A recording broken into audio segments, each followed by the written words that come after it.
Olá, vamos ler juntos mais um livro que edificará sua vida.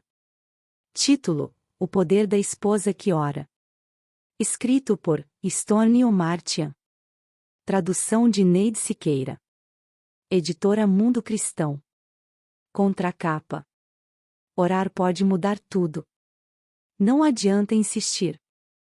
Não nos entendemos mais. Eu e meu marido somos felizes, mas há momentos em que de fato não sei como agir. Minha melhor amiga vai se divorciar. Como posso ajudá-la a salvar e renovar seu casamento?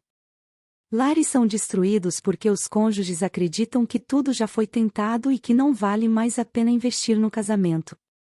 Se essas situações são esporádicas, se elas refletem completamente sua vida ou a de alguém a quem você ama, acredite, há uma solução. Dedicatória. Este livro é dedicado com amor a meu marido, Michael, que me deu sempre muito mais do que eu poderia desejar em oração. Você e eu sabemos que a oração funciona. Agradecimentos. Agradeço especialmente a minha secretária, Susan Martinez, por ter suportado o peso de outro livro com prazo marcado. Seu amor como irmã, sua fidelidade como amiga e a riqueza como parceira de oração, só podem ser comparados à sua eficiência e dedicação, como minha assistente muito querida e insubstituível. Minhas atuais parceiras, companheiras de oração e também esposas, Sally Anderson, Susan Martinez, Donna Summer, Kate Stewart, Ross Thompson e Jean Williamson, que experimentaram comigo o verdadeiro significado de clamar a Deus em intercessão por nossos maridos. Sem o seu profundo compromisso de fé em Deus e de oração, este livro talvez nunca tivesse sido escrito. Vocês são eternos tesouros em meu coração. Minha filha, Mandy, e nosso filho, Chris, por amar a seu pai e a mim, mesmo quando não fomos o melhor exemplo de como conduzir um casamento. Lamento por todas as vezes em que discutimos na sua frente, antes de aprendermos que a oração é mais poderosa do que a discussão. Oro para que vocês levem para o seu casamento tudo de bom que aprendemos. Meu novo filho, John David Kendrick, por permitir que seja sua mãe na terra, agora que seu pai está no céu com sua mãe. Você é o que a nossa família tem necessitado todos esses anos e não sabíamos, até que veio ficar conosco. Pastor Jack e Anna Iford e ao pastor Dali e John Evris por ensinar-me como orar e mostrar-me como funciona um bom casamento. Minha família da Harvest House, Bob Hawkins Sr., Bob Hawkins Jr., Bill Jensen, Julie Castle, Teresa Evenson, Betty Fletcher e Lahai Weikert pelo seu entusiasmo com o livro e sua ajuda constante. Vocês todos são admiráveis. E para a diretora editorial Caroline McCready por ser uma fonte de ânimo e alegria. Obrigada pelo seu encorajamento. Minha revisora, Holly Alverson, pelos seus olhos perspicazes e mente aguçada. Tom e Patty Brussa, Michael e Terry Hitton, Jean e Dave Williamson, Dave e Priscila Navarro, por compartilharem suas vidas e experiências, fornecendo-me bons exemplos do poder de uma esposa que ora. Prefácio. Escrito pelo marido de Storni. Uma frase minha se tornou uma brincadeira em nossa casa. Quando me refiro ao número de anos que Storni e eu estamos casados, sempre digo, foram 25 anos maravilhosos para mim, e 25 anos miseráveis para ela. Depois de todos esses anos de casamento com Storni, não há mais qualquer fase da minha complexa personalidade para ela descobrir. Ela me viu triunfar, falhar, lutar, ter medo e ficar deprimido, assim como duvidar de minha competência como marido, pai e músico. Ela me viu zangado com Deus quando ele não me dava o que eu lhe pedia. Testemunhou milagres, quando Deus transformou cinzas em ouro. Cada passo do caminho tem sido acompanhado das orações dela, e este livro foi escrito baseado nas experiências que teve no correr dos anos. Não posso imaginar como seria a minha vida sem as suas orações por mim. Isso me dá conforto e segurança, e também cumpre a missão que o Senhor nos delegou de orarmos uns pelos outros, e carregar os fardos uns dos outros.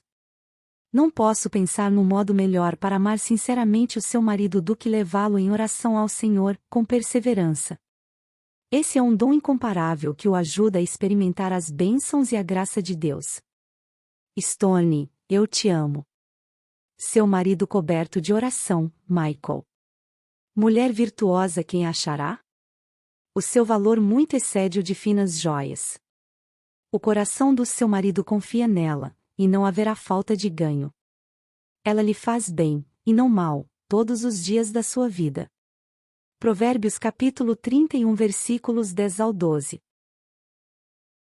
O poder. Em primeiro lugar, quero tornar perfeitamente claro que o poder de uma esposa que ora não é um meio para controlar o marido. Portanto, não se alegre antes da hora. De fato, trata-se justamente do oposto. É desistir de todo o desejo de poder em você e para você, confiando no poder de Deus para transformá-la, assim como seu marido, suas circunstâncias e seu casamento. Este poder não é concedido para ser usado como uma arma, a fim de amansar um animal teimoso.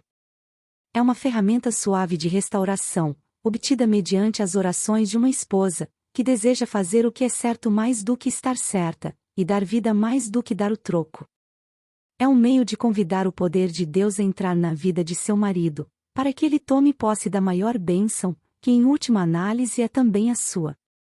Quando meu marido, Michael, e eu, nos casamos e surgiram diferenças entre nós, orar não foi definitivamente o meu primeiro impulso. De fato, foi quase o último recurso. Tentei outros métodos primeiro, tais como discutir, suplicar, ignorar, evitar, confrontar, debater, e é claro, o sempre popular tratamento do silêncio, tudo isso com resultados menos que satisfatórios. Levei algum tempo para compreender que, orando primeiro, essas formas desagradáveis de agir podiam ser evitadas. Quando você estiver lendo este livro, Michael e eu, estaremos casados há mais de um quarto de século. Isso é quase um milagre. Não é certamente um testemunho da nossa grandeza, mas da fidelidade de Deus em responder à oração. Confesso que mesmo depois de todos esses anos, continuo aprendendo sobre isto, e nem sempre é fácil. Embora talvez não tenha tanta prática em fazer as coisas certas, como tenho em fazer as erradas, posso dizer sem reservas que a oração funciona. Infelizmente, não aprendi como orar de verdade por meu marido, até que comecei a orar por meus filhos. Ao perceber quão profundas eram as respostas de Deus às minhas orações por eles, decidi tentar ser tão específica e fervorosa ao orar por Michael. Mas descobri que orar pelos filhos é bem mais fácil. Desde o momento em que pomos os olhos neles, queremos o melhor para as suas vidas, incondicionalmente, de todo o coração, sem quaisquer dúvidas. Mas, com o marido, nem sempre é assim tão simples, especialmente com alguém que está casado com você há tempos. O marido pode ferir seus sentimentos, ser imprudente, despreocupado, abusivo, irritante ou negligente. Ele pode dizer ou fazer coisas que ferem seu coração, como uma farpa. E cada vez que você começa a orar, percebe que essa farpa está infeccionando. É óbvio que não poderá entregar-se à oração da maneira como Deus lhe pede, até que você a retire de seu coração. Orar por seu marido não é o mesmo que orar por um filho, embora pareça a mesma coisa, porque você não é a mãe de seu marido. Temos autoridade, dada pelo Senhor, sobre nossos filhos. Não temos autoridade sobre nossos maridos. Todavia, recebemos autoridade sobre todo o poder do inimigo, Lucas 10:19, e podemos prejudicar muito seus planos malignos quando oramos. Muitas coisas difíceis que acontecem num casamento, fazem parte na verdade do plano que o inimigo preparou para a sua dissolução. Mas podemos dizer: não vou permitir que coisa alguma destrua meu casamento. Não vou ficar parada e ver meu marido deprimido, abatido ou destruído. Não vou permitir que a confusão, a falta de comunicação, as atitudes e escolhas erradas prejudiquem o que estamos tentando construir juntos. Não vou tolerar que a mágoa e a falta de perdão nos levem ao divórcio. Podemos tomar posição contra quaisquer influências negativas em nosso casamento, e saber que Deus nos deu autoridade em seu nome para apoiar essa atitude. Você possui os meios para colocar uma cerca protetora em volta do seu casamento, porque Jesus disse: Em verdade vos digo que tudo o que ligardes na terra terá sido ligado no céu, e tudo o que desligardes na terra terá sido desligado no céu. Mateus 18 versículo 18. Você tem autoridade em nome de Jesus para deter o mal e permitir o bem. Você pode entregar a Deus em oração o que quer que controle o seu marido: alcoolismo, excesso de trabalho, preguiça, depressão, enfermidade, mau gênio, ansiedade, medo ou fracasso, e orar para que ele seja libertado dessas coisas. Espere. Antes que você desista do casamento. Confesso desde já que houve uma época em que pensei em separação ou divórcio. Esta é uma revelação embaraçosa, porque não creio que qualquer dessas opções seja a melhor resposta para um casamento em dificuldades. Creio na posição de Deus a respeito do divórcio. Ele diz que não é certo e que isso o entristece. A última coisa que quero fazer é entristecer a Deus. Mas sei o que é sentir o tipo de desespero que impede que tomemos uma boa decisão. Experimentei o desânimo que leva a pessoa a desistir de tentar fazer o que é certo. Compreendo a tortura da solidão que deixa você desejando encontrar alguém que olhe para a sua alma e veja você. Senti tamanha dor que o medo de morrer por causa dela me levou a buscar o único meio provável de sobrevivência: fugir da fonte da agonia. Sei o que é pensar em atos de desespero quando não vemos qualquer futuro à frente. Dia após dia, as emoções negativas foram crescendo de tal maneira que a separação e o divórcio simbolizavam uma promessa de agradável alívio. O maior problema que enfrentei em nosso casamento foi o gênio de meu marido. Eu e as crianças éramos os únicos objetos da sua ira. Ele usava as palavras como armas que me deixavam aleijada ou paralisada. Não estou dizendo que eu não tinha culpa, pelo contrário, tenho certeza de que era tão culpada quanto ele, mas eu não sabia o que fazer a respeito. Suplicava a Deus regularmente que tornasse meu marido mais sensível, menos zangado, mais agradável, menos irritante, porém vi poucas mudanças. Será que Deus não estava ouvindo? Ou, como eu achava, ele favorecia mais o marido do que a esposa? Depois de alguns anos, sem que houvesse transformação, clamei um dia ao Senhor em desespero, dizendo: Deus, não posso mais viver assim. Sei o que tu disseste sobre o divórcio, mas não posso permanecer na mesma casa com ele. Por favor, ajuda-me, Senhor. Sentei-me na cama, com a Bíblia na mão durante horas, enquanto lutava com o forte desejo de pegar meus filhos e sair de casa. Creio que por ter me aproximado de Deus com toda sinceridade sobre os meus sentimentos, Ele me permitiu visualizar claramente o que seria a minha vida se partisse, onde iria morar, como me sustentaria e cuidaria dos filhos, quem continuaria a ser meu amigo, e pior de tudo, como o divórcio afetaria meu filho e minha filha. Era um quadro horrível e indizivelmente triste. Se partisse, encontraria algum alívio, mas à custa de tudo que me era caro. Sabia que esse não era o plano de Deus para nós. Enquanto ficava ali sentada, Deus também colocou em meu coração a ideia de que se pusesse deliberadamente a minha vida diante do seu trono, desistisse do desejo de ir embora e deixasse as minhas necessidades em suas mãos, ele me ensinaria a entregar a minha vida em oração por Michael. Iria mostrar-me como interceder realmente por ele como um filho de Deus, e durante esse processo, reavivaria meu casamento e derramaria suas bênçãos sobre nós dois. Se superássemos essa dificuldade, estaríamos melhor juntos do que jamais poderíamos estar separados e sozinhos. Deus me mostrou que Michael estava preso numa teia do seu passado, que o tornava incapaz de ser diferente do que era no momento, mas Deus me usaria como um instrumento para sua libertação, se eu consentisse. Doeu bastante concordar com isso, e derramei muitas lágrimas. Mas, depois que concordei, me senti animada pela primeira vez em anos. Comecei a orar todos os dias por Michael, como nunca orara antes. Porém, a cada vez, tinha de confessar a dureza do meu coração. Vi como eu estava profundamente magoada, e não queria perdoá-lo. Não quero orar por ele. Não quero pedir a Deus que o abençoe. Só quero que Deus envie um raio ao seu coração, e o convença de como ele tem sido cruel, pensei. Tive de repetir várias vezes: Deus, confesso a minha incapacidade de perdoar meu marido. Por favor, livra-me completamente dessa atitude. Aos poucos, comecei a ver mudanças ocorrendo em nós dois. Quando Michael ficava zangado, em vez de reagir negativamente, eu orava por ele. Pedi a Deus que me fizesse saber o que provocava sua raiva. Ele fez isso. Perguntei então o que eu poderia fazer para melhorar as coisas. Ele me mostrou. A ira de meu marido tornou-se menos frequente, e ficou mais fácil acalmá-lo. A cada dia, a oração trazia algo positivo.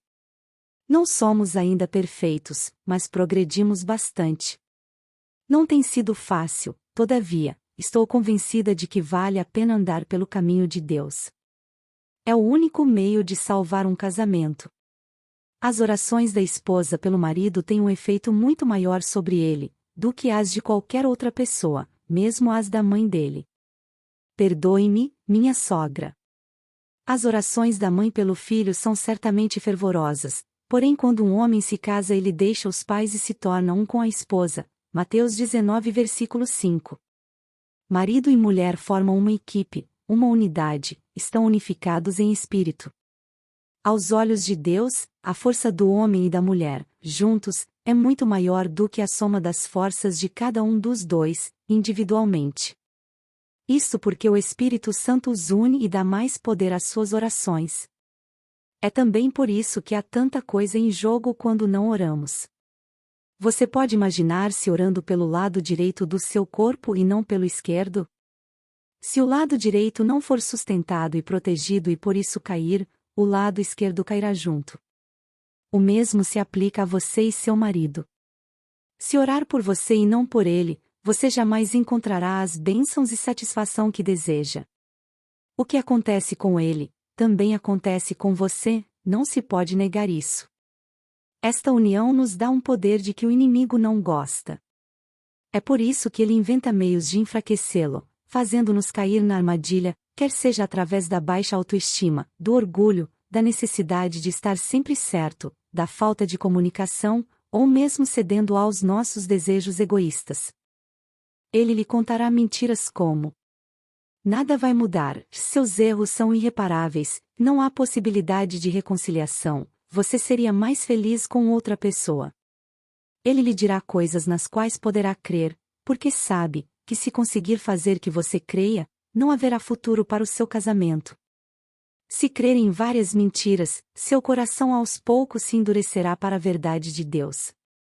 Em todo casamento desfeito, há pelo menos uma pessoa cujo coração endureceu-se contra Deus, e quando isso ocorre, não há visão da perspectiva do Senhor. Quando somos infelizes no casamento, sentimos que qualquer coisa será melhor do que a situação em que nos achamos. Mas não vemos o quadro inteiro. Só vemos as coisas como estão e não como Deus quer que se tornem. Quando oramos, porém, nossos corações tornam-se receptivos a Deus e passamos a enxergar. Vemos que há esperança. Temos fé em que o Senhor irá restaurar tudo que foi danificado, destruído e consumido no relacionamento conjugal. Restituir-vos-ei os anos que foram consumidos pelo gafanhoto migrador, JL 2.25.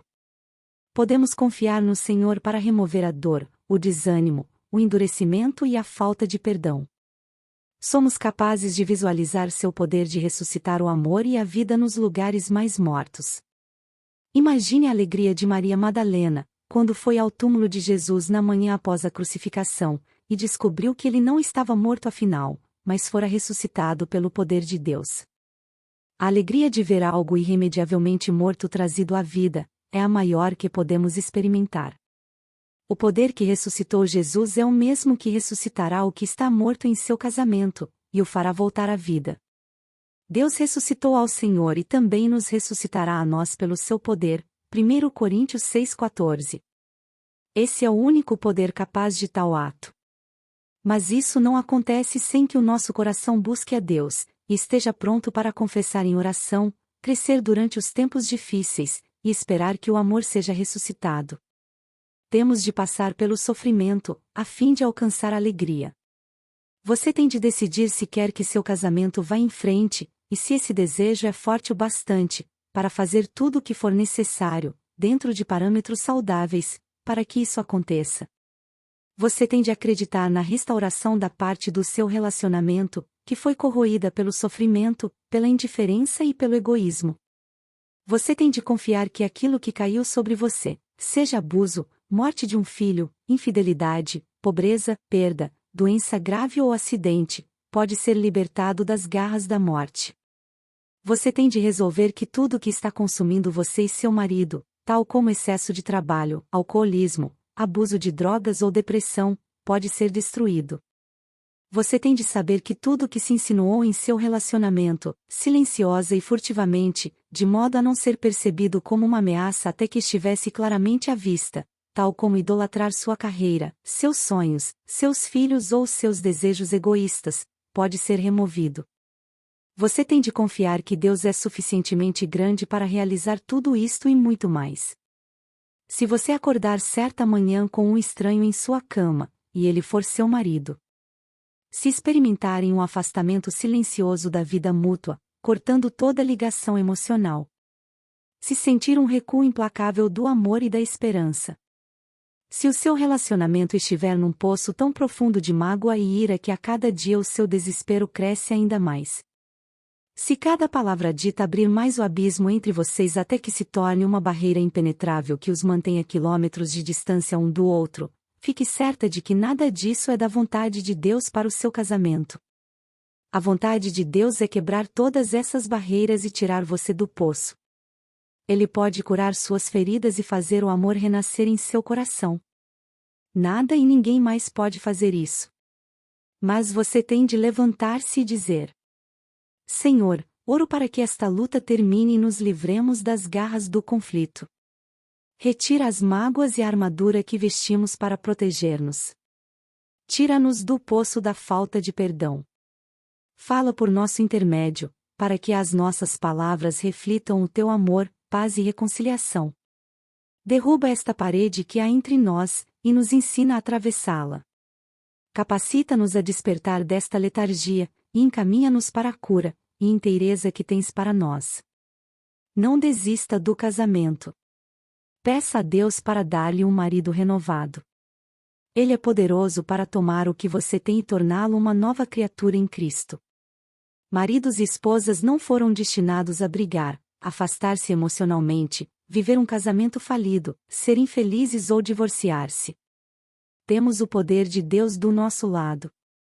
Não precisamos deixar nosso relacionamento conjugal ao sabor do acaso. Podemos lutar por ele em oração e não desistir, porque enquanto estivermos orando, há esperança. Com Deus, nada estará tão morto quanto parece. Nem os seus próprios sentimentos.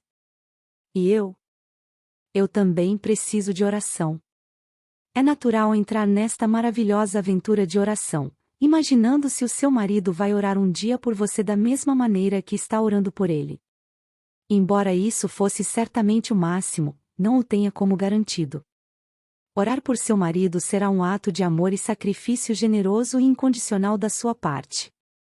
Você deve estar disposta a assumir este compromisso, sabendo que é muito possível, e até bastante provável, que ele jamais venha a orar por você do mesmo modo. Em alguns casos, ele talvez nem sequer ore. Você pode pedir que o faça, e orar para que ele ore por você, mas não pode exigir isso dele. Isso, porém, não importa. O fato de ele orar ou deixar de orar não é problema seu, é de Deus. Liberte-o então dessa obrigação.